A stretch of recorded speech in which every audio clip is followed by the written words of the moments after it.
63. Now, your host for Public Pulse, Floyd Whiting. Good morning and welcome to Public Pulse. Now, with the increased snowfall, roads that are typically dangerous have been even more so this winter season. In just the first 6 weeks of 2023, 20 people have lost their lives on Wyoming's roads. Many roads have been closed multiple times this year, and there have been countless vehicles that have been slid off into the ditches.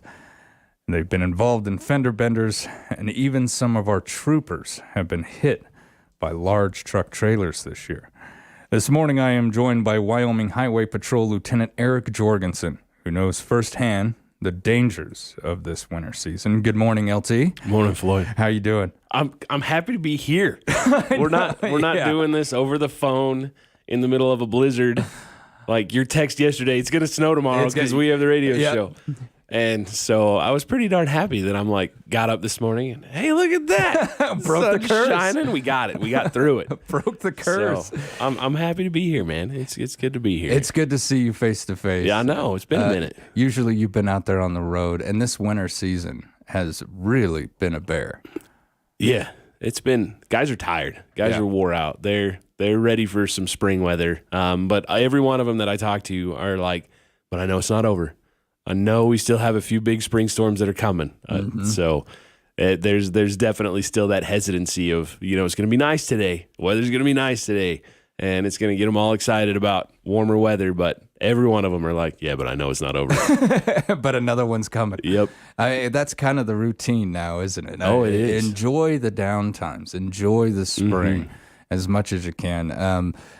Driving over my morning commute, it's kind of the same thing. It's really, this year has really made me appreciate when the roads are clear. Oh, yeah. It's just been so dang slick out there. And do you feel that this winter has been rougher than others in the recent past? I know I asked you this question last time, but for those who weren't listening then. Yeah. Oh, yeah. No, for sure. I think in the 7 years that I've been up here, this is the worst winter that we've had since I've been up here. And even trying to talk to some folks that have been around the Sheridan area for a long time, I've heard a lot of guys compare this winter to the winter of 1984. Some of the old timers that have been around here for a while, they're like, oh, I remember 84. They were like, this is close to that. Maybe not quite as bad as what 84 was. Oh, but wow. This is close. And I'm like, man, it's a lot of snow. Yeah. We've got a lot of snow on the ground. And what are your other districts saying, especially the ones down there on the I-80 corridor? I mean, how bad is it? I've seen some photos. They don't look good. Yeah, so my first big winter when I was a troop down in Rock Springs was the winter of 07-08. And we actually even had it was so bad that we made hats that were Broken Arrow hats. And that we were calling Broken Arrow. We needed anybody and everybody that could come help. And talking to one of my best friends is a lieutenant, my same position in Rawlins. And he said that this winter is way worse than what 07-08 was. Really? Especially for the Rawlins area. My sister lives just south of Rawlins, and they've got drifts that they're like, I don't know when these drifts are ever going to go away. Like, these are huge, like as tall as their house. Wow. Kind of drifting that they're dealing with. And so, they're getting hammered, and we've just gotten to the point now that we don't really have anywhere to put snow. So as soon as the wind picks up, it's drift and I-80 shut again. And that's one of the big battles that they're fighting right now, is trying to get some of that snow out of there so they can limit that drifting problem. But that's been a big issue, and that's been something that they're going to continue to fight until we can get some good warm days and put a good crust and a thick, heavy crust on this snow. Yeah. Yeah, and that's something that I didn't really think about until just now. We can plow those roads 50 times, but we're still just tossing it off to the side of the road. Yep. And that wind is just going to put it right back, sometimes within 20, 30 minutes. Oh, if that. Yeah. If that, really. Yeah, when it gets blowing hard, I mean, it takes minutes to put that back on there. They've actually contracted with snowcat companies, so people that do grooming on trails. They've got snowcats that are down there trying to push the snow out beyond the right-of-way fences. Oh, wow. So they're trying to really move that snow a long ways out and create a flat level surface, because if it's nice and flat and level, the snow will just continue to carry on. So it won't get caught up or built up on anything. So they're trying to do that, but there's just so much snow down there that they're dealing with wildlife. Elk are camping out in the middle of the interstate right now because they're just trying to find food. Yeah. And so someplace where there's no snow. Yep. Yeah. Yep. So there's wildlife all over the interstate down there right now. It's a war zone, as the way Tyler puts it. really He's is. like, this is gnarly down here. And the Rollins area, boy, the wind in that area is just punishing. I've spoke with multiple people in the past about, I'm okay with minus 40 below. It doesn't really feel that bad as long as there's no wind.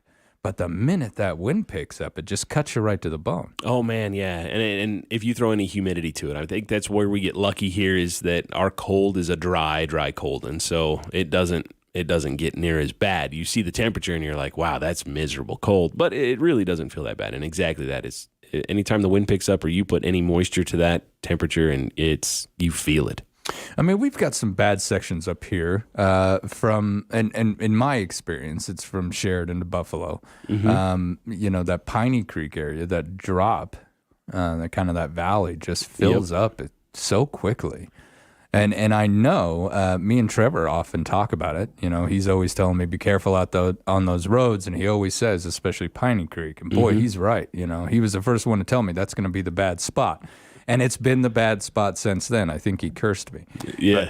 Yeah. I tell you what, and that is, we've dealt with, I was just talking to one of my guys this morning about this winter and asking him some more about it. And he said, since he's been up here, and he's been up here for not quite 5 years. So he's like, in the 4 years that I've been here, this is definitely the most we've ever closed I-90 between Sheridan and Buffalo. He's like, I don't remember us ever closing the interstate this much between towns. And a lot of that is that stretch right there at Piney Creek that creates those horrible visibility issues. Nobody can see.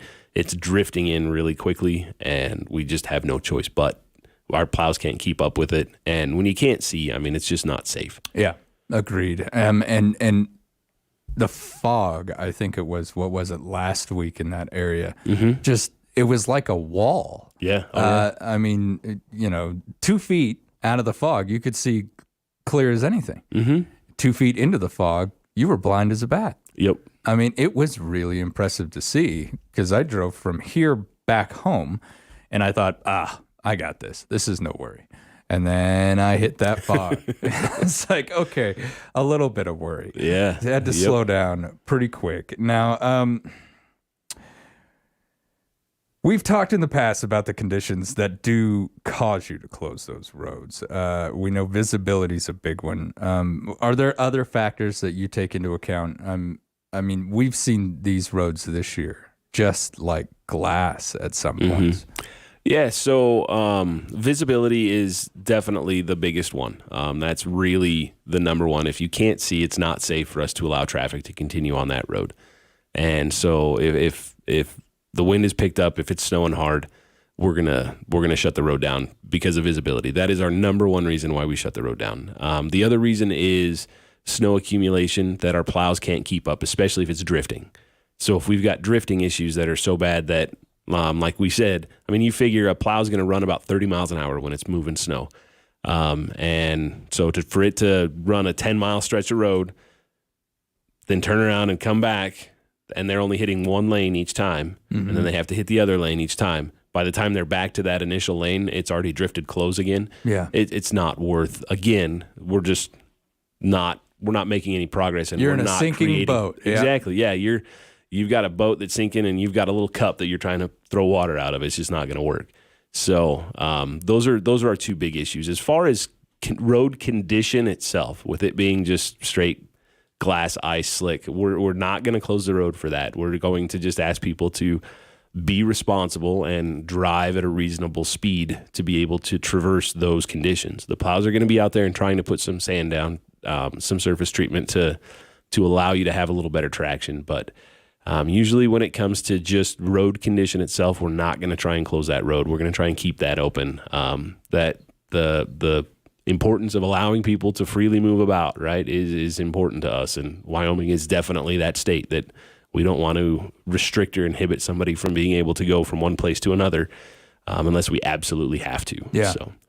Yeah, and I've always really appreciated that. I believe it was over in Oregon. If it got slick, they shut everything down. Mm-hmm. And I thought, well, I could drive that. 20 miles an hour, still 20 miles in an hour. Yeah. Yep. I can get there. Yep. Slow and steady wins that race. Now, for those folks who are a little impatient, do you have a lot of people drive around the gates in this area? We do. We definitely do. One of the difficult areas that we're trying to get cleaned up is we don't have any way of closing the highway up to Story. So US 87 up to Story. We leave that open because there's a lot of people that live out there. So they need to be able to get from Sheridan to their home. And there's no real good break or delineation between where home is and where town is to put a gate and say, look, we know that you live out here, but you can't drive into town or you can't drive back out. So closing that stretch of road is hard, and so we don't have any way of doing it. So we leave that road open to allow people to get home. Well, by doing that, that allows then other travelers that are coming through the area they look on their GPS and go, oh, look, well, this road's open. And it gets them to Piney Creek. So it gets them to exit 44. And we don't have any gates at exit 44. We have a big sign with 2 red flashing lights that say road closed. And because there's no physical barrier there, I think that's what causes our biggest issues, is that we have a physical barrier in Buffalo. We have a physical barrier in Sheridan on the interstate. But there is no physical barrier there at that exit. And by not having that physical barrier there, people will ignore that sign and that flashing light and get on the interstate and continue going. So wow, that's definitely our biggest problem area. We'll put troops, if we have a longer closure and we can get guys there, we'll have guys that'll sit at the Mead Creek exit and then go sit at the Piney Creek exit to tell people that it's closed. Like, there's a reason we have this road shut down. We don't need you traveling on these roads. Now, we do have other methods, though, and other ways to get people to and from. So if, like for you, living in Buffalo and working up here, we have what's called the YTAP program, which is the Authorized Travel Program. So you can sign up. So if we have a road closure because of bad road conditions in the Piney Creek area, right? Because we can only shut the interstate down in Buffalo and in Sheridan, we can have people sign up for the Authorized Travel Program. With that Authorized Travel Program, they can be given a passcode if we enact that YTAP is in authority. Then they come up to the gate, they tell the trooper, hey, this is the code that I have, and they're like, okay, go up to Piney Creek, get off at Piney Creek, go up around through Story, and you can go to Sheridan. Really? So we do have that, and we do put that in every once in a while. If you're signed up for the program, you'll get notified when it has been authorized. So if you go to www.wyoroad.info, you can go onto that website there and sign up for that travel authorization program. That's fantastic. I did not know that was something that we could do. So yeah, for local people that are having to get between Sheridan and Buffalo, that is available to them. That's fantastic. And I'll get the links to that. Yeah, get those thrown on the site today. I think that'd be fantastic. I got to take a quick commercial break. More with the Wyoming Highway Patrol when we return. This is Public Pulse on 930 KROE and 103.9 FM, Sheridan.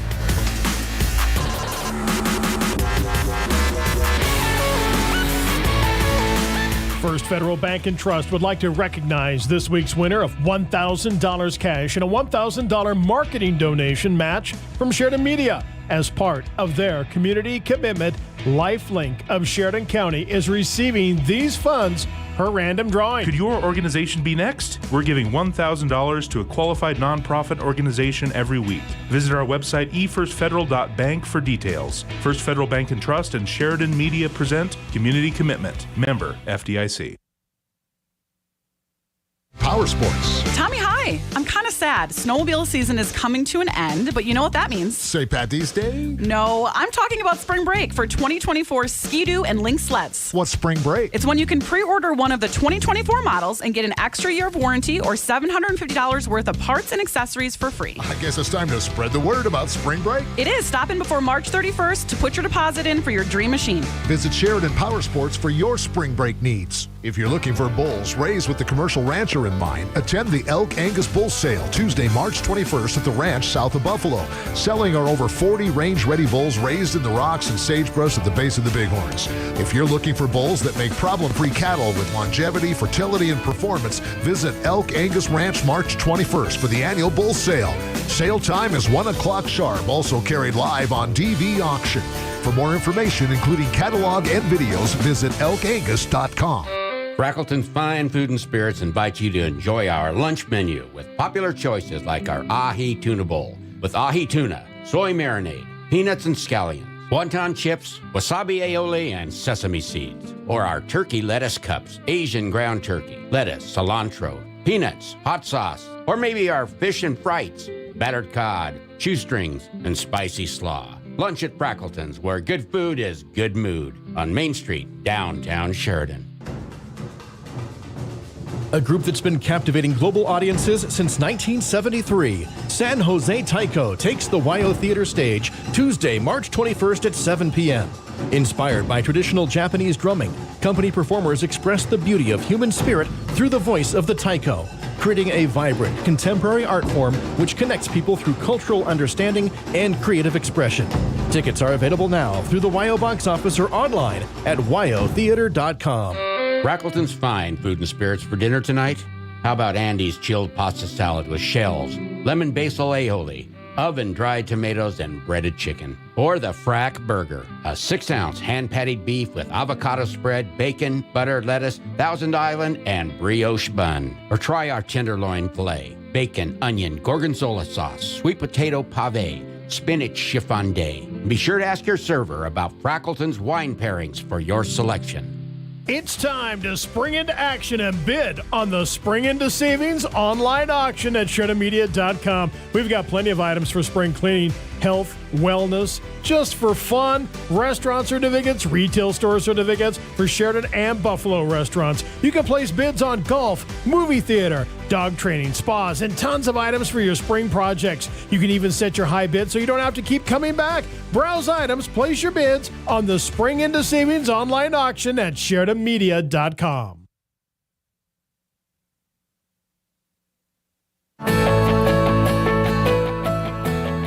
Good morning and welcome back to Public Pulse, proudly brought to you by the First Federal Bank and Trust. I'm Floyd Whiting. This winter season has been rough on Wyoming's roadways. Fatalities are high for this time of year. Please use caution, even on roads you know. Take your time when things get slick. My guest this morning is Wyoming Highway Patrol Lieutenant Eric Jorgensen. We've been discussing how rough this winter has been, and I'm willing to wager that many of the troopers out there are really looking forward to spring, the likes of which they probably haven't in years. Yeah. So, Now, what are you looking forward to this spring, LT? So if I can catch it before runoff, so as soon as the ice comes off the water, before heavy runoff comes, some fishing would be wonderful.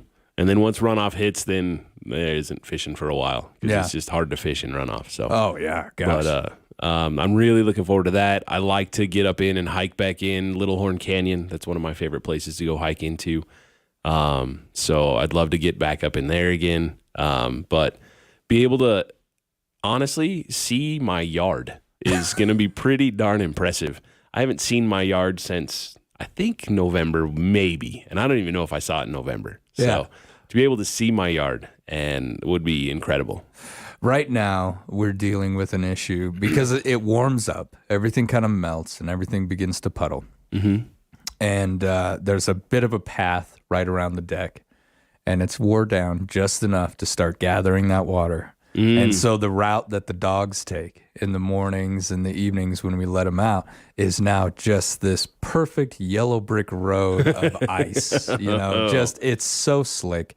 Even my dog has lost her footing, and I watched her fall the other day trying to get around a corner at top speed. She just can't hold it. Man. So I understand your want for that. I miss grass. Yeah, right? It just feels like, to me, February just felt like the longest month of the year. It took a while to get through February. It really did. Some long days in there. Now, how often does the Highway Patrol get an opportunity to train? I've talked to other law enforcement agencies regarding kind of their training schedules or throwing up, the hands to go to various schools. How does the Highway Patrol coordinate those?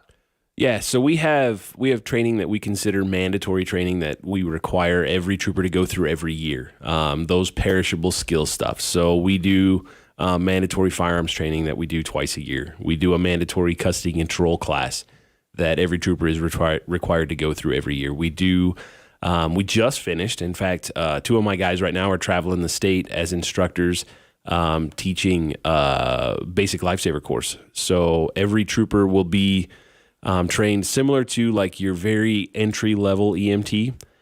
Is what we train all of our troopers to. We got a really awesome grant given to the state that allowed our agency to purchase complete basic lifesaver bags. Oh, that's fantastic. So every trooper has a basic lifesaver bag with an AED in their car.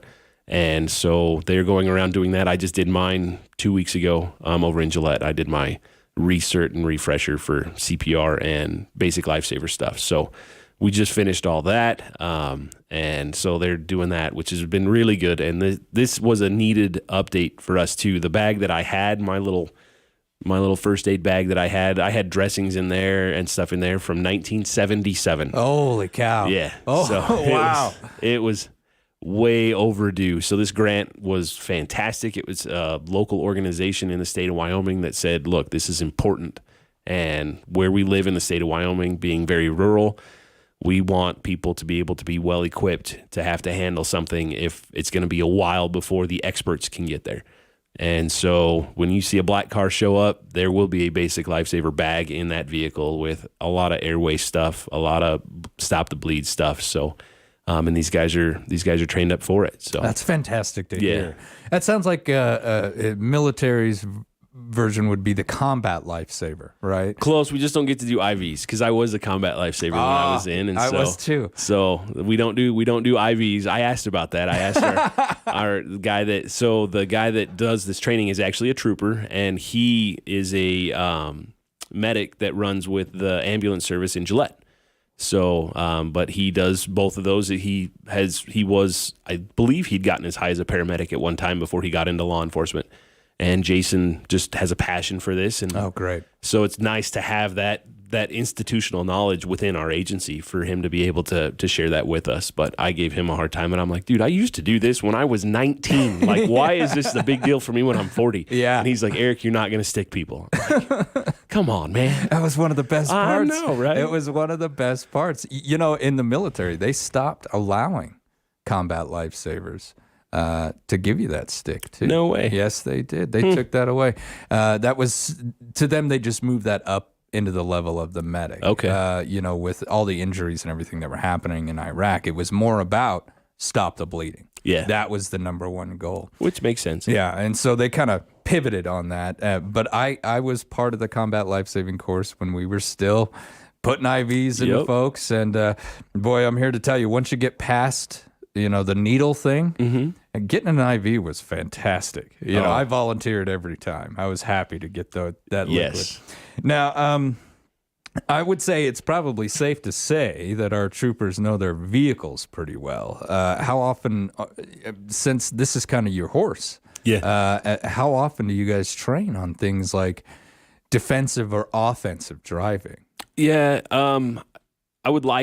Personally, I would like for us to do that more, right? That's what we do every single day. We try to do it as often as we can. The difficult part of that is the logistics of it. Finding an area that we can close off to be able to do that, right? To set up a big cone course and do that. I think the last time we did that was about 4 years ago. We went over to the old airport in Thermopolis and set up a cone course and ran our cars through that. So every trooper gets a bunch of training when they first initially go through our academy. So they get a lot of it at first, and then, I mean, that's what they do every day is they drive and drive and drive and drive. So, but there's a lot of wear on tires when we go through those courses. You'll destroy a set of tires in a day going through our cone course, and you're pushing your car really, really hard. Yeah. So the expense to that and just trying to find an area to be able to do it makes it hard. But we try. We definitely try to do it as often as we can. I would love, like I said, personally, I would love for us to be able to do it a little more often if we could, but logistics make it difficult. And we were coming out of a time period here for the last little while where funding is tight. We can't just wear down vehicles and tires, even for critical training like that. Yeah. You know, what you get in the academy is going to kind of have to hold it over for a little bit. Yeah. And speaking of that funding, I don't have much time left with you, but I was wondering about your manpower within the district right now. I know that the Highway Patrol went through a bit of a struggle to throw some butts in those seats. How are you guys holding it? So up here we're doing okay. We're across the district, I believe we're 4 short. So we're doing well in comparison to other areas of the state. We're still, as a state, around 50 vacancies. So we still have quite a few vacancies to fill across the state. Here locally within the district, we're doing pretty good, and we're holding our own, and guys are sticking it out and working hard. Good. That's great to hear. Sir, I want to thank you for giving me so much time this morning. It's good to see you. Absolutely. It's good to see you face to face. Heck yeah. We broke the curse, my friend. Good deal. All right. You and your team stay safe out there. Thanks, man. All right. When we come back, we're going to be talking to Wyoming State Parks historic sites and trails about the Sky Observatory at Fort Phil Kearny. You don't want to miss this. This is Public Pulse on 930 KROE, 103.9 FM, Sheridan. First Federal Bank and Trust would like to recognize this week's winner of $1,000 cash and a $1,000 marketing donation match from Sheridan Media. As part of their community commitment, Lifelink of Sheridan County is receiving these funds per random drawing. Could your organization be next? We're giving $1,000 to a qualified nonprofit organization every week. Visit our website, efirstfederal.bank, for details. First Federal Bank and Trust and Sheridan Media present Community Commitment. Member FDIC. Are you wondering what your business is worth, or have you considered buying or selling a business? Contact me, Alicia Cox, Certified Valuation Professional at Harker Mellinger, to discuss how a business valuation can help you determine the proper values in gifting, estate planning, and the purchase or sale of your business. Harker Mellinger has been providing professional valuation services since 1995. Schedule an appointment today to discuss how a business valuation can work for you. Harker Mellinger, located at 1811 South Sheridan Avenue in Sheridan. Champion Funeral Home is dedicated to providing compassionate and personalized service to your families. They provide support, personable care, and affordable prices to Sheridan and Johnson County and surrounding areas. Champion Funeral Home has been family-owned and operated since 1911. They will comfort you in your time of need and provide your family with a meaningful tribute to your loved one. Contact Champion Funeral Home at championfh.com or call 674-6369. Find Atlas Chiropractic at their new location, 41 East Burkett. They're still offering the same great service to all new and existing patients. If you have aches and pains or debilitating back or shoulder conditions, call Dr. Colin Hardy, 672-6000. He can alleviate your pain, reduce your physical stress, and boost and maintain your immune system function. With each adjustment, your central nervous system is supported and strengthened. Call Dr. Hardy, 672-6000. Schedule your appointment with the top chiropractic clinic in Sheridan, Atlas Chiropractic, now at 41 East Burkett. This is Dr. Colin Hardy with Atlas Chiropractic. Be sure to ask us about our new patient specials. Take the first step to a better you. Call 672-6000. That's 672-6000. Your healing begins when you pick up the phone. Hi, this is Colton Bates with the Bates team at Best. While more isn't always better, when working with a real estate team, it certainly can be, as each agent has a specialized role. Working with a team also offers a ton of flexibility.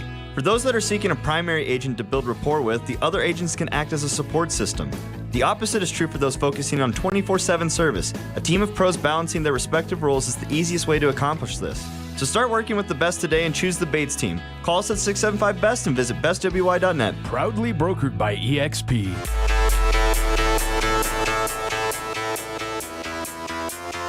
Good morning and welcome back to Public Pulse, proudly brought to you by First Federal Bank and Trust. I'm Floyd Whiting. Now, perhaps you've seen it. The beautiful white domed building up at Fort Phil Kearny. The Skylab Observatory at Fort Phil Kearny offers us a glimpse into the heavens right here in our own backyard. My guest this morning is from the Wyoming State Parks, Historic Sites, and Trails Absaroka District. Welcome, Interpretive Ranger Lindley Mayer. Did I say that last name right? You did, yes. We got to have you on more. Welcome back to the show. You and I talked when you first started the job. We did. I had only been in a few months at that point. What do you think? I'm loving it. Love the area, love the sites I get to work at, love the people that come and visit with us, and the work is just so much fun and getting to connect people to our resources.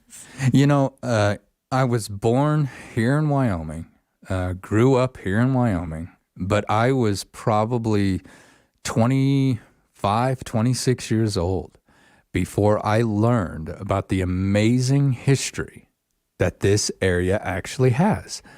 And to be able to go up to Fort Phil Kearny and visit these sites of where these absolute figureheads of history did their jobs.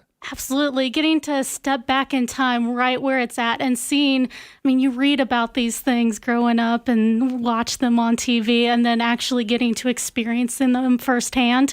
There's nothing like it. Oh, yeah. And the wars, and with the Bozeman Trail and the importance of that trail to us, these things, if it wasn't for sites like this, would just be lost. And I've been able to say I have stood where Crazy Horse stood.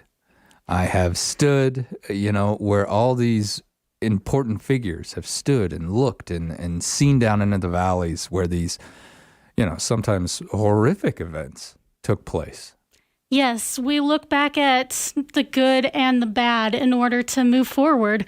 And that's what we get to do, is looking back. And like you said, it's not all good, but we get to see what happened and see what we might want to continue or what we might want to change for the future. And I think that's hugely significant.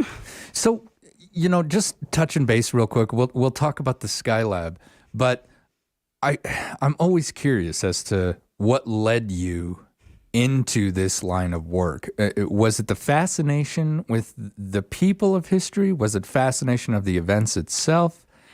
For me, I'm a story historian. Dates and names they have their place and they're necessary, but I'd rather concentrate on how the story unfolded and what happened and the interplay amongst people, and really going into just how humans are able to react to situations and how they go about making decisions and how they react to each other. And that is what I love about history. It's not all the dates and names, but getting to really focus in on that story. And learning the humanity of it. Yes. I mean, that's what those stories really are, isn't it? I mean, it shows the pain, it shows the strength and the determination of a people. And it's fascinating to read. I haven't sat down and read a journal from someone back there, but I've read excerpts, here and there. And just the struggle itself, the day-to-day struggle itself is something that, maybe some of us have a hard time connecting with. But we can always connect to it. Yes, even if we have a hard time connecting to their specific circumstances, we can read those journals and connect to what they went through just on a human level, and be able to have the same feelings and some of the same maybe thoughts as they were having, and put ourselves in their places a little bit, and then decide what we would do. Would we do it the same? Would we do it differently? Yeah. How do we go on from there and write our own journals? You know, I'll tell you, I'm a bit envious of what you get to do every day and where you get to go, because we have some fantastic history right here in our district. Now, when are we going to look at opening up after the season? Yes. So May 1st is going to be our official first day of opening our interpretive center. We currently are in a process of that. We've torn down a lot of our exhibits in preparation of an addition to our interpretive center. And so I'm currently in the process of creating some temporary exhibits to fill the entire space until we have our permanent ones next year in our new interpretive center.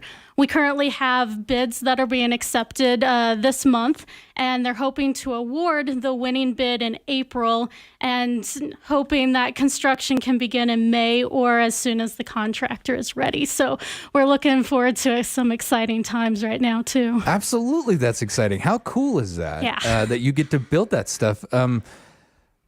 What is the exhibit going to look at? Can we explore that just a little bit? Can you give me just a... Sure. So I'm still working out some of the details, but we know that we're going to have a section that focuses on the fort, how it was built, the Bozeman Trail coming through, all three forts along the Bozeman Trail, actually, and how the military was there. And then we're going to have a section for the indigenous peoples that were there and explain the history of their presence. They had this land for generations before the military came in, and they were fighting for their land. And so we really want to tell that story. So we'll have a section on that. And then we're going to have a section on we're going to have a section on both of the battles that took place, the Wagon Box fight, and then also the Fetterman fight, or the 100 in the Hand fight. They're the same fight that took place. I'm currently in the process of building a wagon box that we can have as part of the exhibit. Oh, how cool. And then in the middle, we're going to have a section on archaeology and a lot of the archaeology that took place, and really how we continue to learn about the history of the fort and continue to build our knowledge base of what happened there through that archaeology. So we're going to have all of those sections, as well as a video that explains it, a diagram that former Superintendent Bob Wilson had put together, and really helps give an idea of where the buildings were at the fort and helps tell that story. So those are going to be our temporary exhibits this year to help tell all those different pieces that make what Fort Phil Kearny is and make it the historical landmark site that it is today. And then we'll be working through all of the content to create the permanent exhibits next year in the new interpretive center. How amazing is that? It's such a fantastic position that you get to be in. And I mean, are you part of the discussions of this is what we're going to show? Thankfully, yes. And that's part of my job as an interpretive ranger. I get to work with Sherry Shada, the superintendent. Love her. She's so great. She is. And I know she's going to come on here in another week or two about Trail End. But I get to work with her, and then also Misty Moore. She's we call it district manager, work with both of them to create all of these exhibits and hopefully make it something that our visitors are going to be able to learn from and really get to experience the site with. You know, that site has so much to offer, not just in terms of history, but, a little kid, an aspiring archaeologist can go up there and look at all the work that's been done. And one thing that we want to talk about, an aspiring astrophysicist can go up there as well and find something for them with the Skylab. Can you tell me about Skylab? I mean, I've seen it 100 times. Yes, I love it's kind of that mystery thing there, right? A little bit. Yeah. And we get questions about it quite often. Roughly 5 years ago, they went through reaching out to the community to get the Skylab Observatory. And it's really this dome structure that has a high-powered telescope in it. And then COVID hit, and so the space inside was not really conducive to having a lot of people in there with the restrictions that were placed. And so it sat there for quite some time. And now we're in the process of trying to get it back functioning correctly and making the public aware that this is available again. So we're hoping that this year is kind of that awareness. We've got it going. We're trying out a few things, but trial and error. And then next year, we're hoping to really make it so that the public can come in and do research studies, or they can really set up a time to come look through the telescope, maybe track a planet, track stars. We're also hoping to get some software going so that we could do some digital programs and being able to show the night sky digitally through YouTube and other sources to be able to do it both on site and away from it. So it began with a community effort, and we're wanting to continue that, hopefully making it still a community thing. And so we're asking that if anyone is interested in helping with it, we'd love to know about it. And you don't have to be an astronomer. You don't have to know anything about the night sky. We're looking for people that can help us maintain it maintenance-wise. Periodically, there's some ball bearings where the dome and the base sit, and they have to be realigned every so often. And so it's relatively heavy. Yeah. And so we need several people to help with that. Also, the top part, there's a section that will pull back so that the telescope can see through it, and that needs realigned periodically too. So we're looking for some people that can help us with that. We're going to be doing some programming and events this summer and hopefully for years to come. Two of them is going to be June 29th. We're going to tell constellation stories. Oh, how wonderful is that? And so there's this program called Stellarium, and it will project the night sky onto the walls. And so we're going to tell some of the constellations, hopefully both some indigenous as well as some Greek and Roman ones. And then it'll be a chance for the visitors to be able to pick out certain stars and create their own constellations. So we'll have a few activities going on with it too. And then on July 19th, we're doing a star party. And so that's where this telescope's really going to play a role into it. We're bringing in several portable telescopes to kind of move around and see different things. But this is where the public's going to get a chance to go and see the telescope inside that dome. We'll also have some kids' activities to talk about astronomy, and we'll have some refreshments provided by our friends group, the Bozeman Trail Association. So we're doing those, and people that want to help with those programs, we'd love to have individuals that want to help with the children's activities, those that may have a telescope that want to come see it. We'd love to have people that want to do that and continue that into the future. We're hoping, as I said, to get that software. And so anybody with some computer, hardware, software skills that would want to help out with something like this, anyone that wants to volunteer, I'd be happy to talk with and see how we can help make them a part of this project and really make it a community effort. Wow. So we're looking for individuals who can basically go out there and hey, you got a strong back, you got some strong thighs, help us lift some stuff. But then we need some very specific individuals, maybe in the world of programming and coding. Absolutely, yes. So we're hoping that next year and into the future, we can provide those digital assets. And having someone with the computer knowledge that can help us set that up would be phenomenal. Have you guys explored speaking with Sheridan College and maybe kind of having them come out and help a little bit? Just a little bit, and I'd love to more. I'd love to build that partnership even more. I've also reached out to a gentleman in Buffalo that's connected with one of the schools and with some astronomy programming to see if they'd be willing to help us with this as well. Like I say, I'd like to put the call out to helpfully build those partnerships as well, and I'll continue to reach out, and if they want to reach out to me, I'd love to talk to them. Absolutely. This sounds like it's going to be a fantastic series of events. With COVID, it kind of put the kibosh on a lot of great activities that were supposed to go on. And this was essentially, from what you're telling me, this was just about to take off when everything hit. It was right before, and it was used for a year or two, and some programming did take place. We're but still like kind of learning how we could use it, right? Yes, we've got all these ideas, and we know that we can tell the story of light pollution, we can tell constellation stories and all of these other things, but we're still growing and building and learning with this program too. But essentially, the Skylab really is the People's Observatory here in the Sheridan region. It really is. And that's what we'd like to continue to make it too. We want to make it accessible to the public. Now, if someone out there's listening to the show and they're like, holy cow, I can help with this. This is something I want to help with. What do they need to do? Who do they need to contact? I'd love for them to contact me.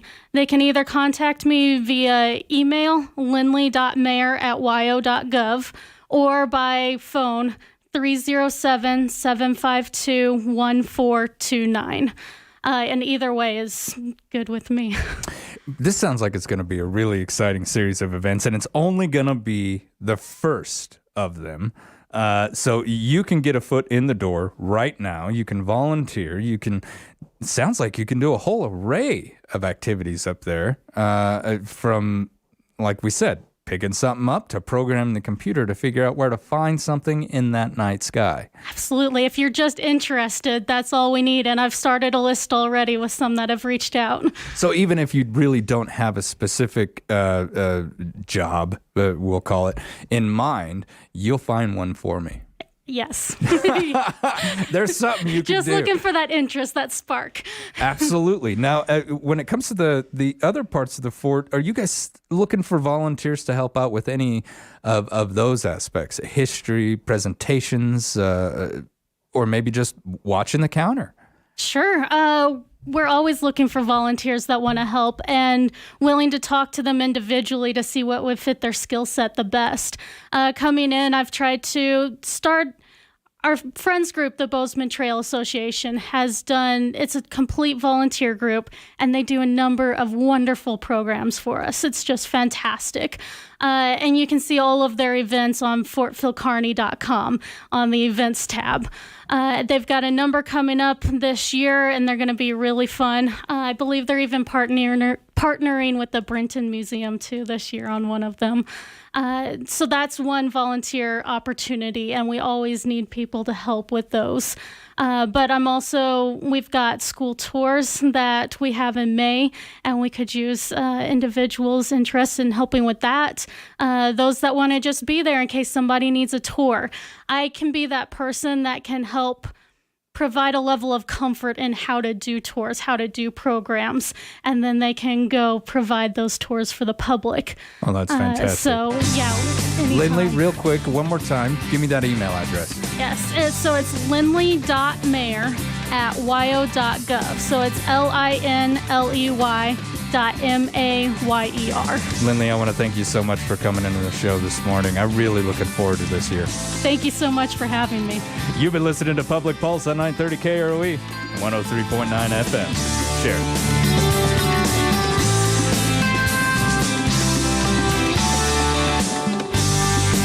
Federal Bank and Trust would like to recognize this week's winner of $1,000 cash and a $1,000 marketing donation match from Sheridan Media. As part of their community commitment, Lifelink of Sheridan County is receiving these funds per random drawing. Could your organization be next? We're giving $1,000 to a qualified nonprofit organization every week. Visit our website, efirstfederal.bank, for details. First Federal Bank and Trust and Sheridan Media present Community Commitment. Member FDIC.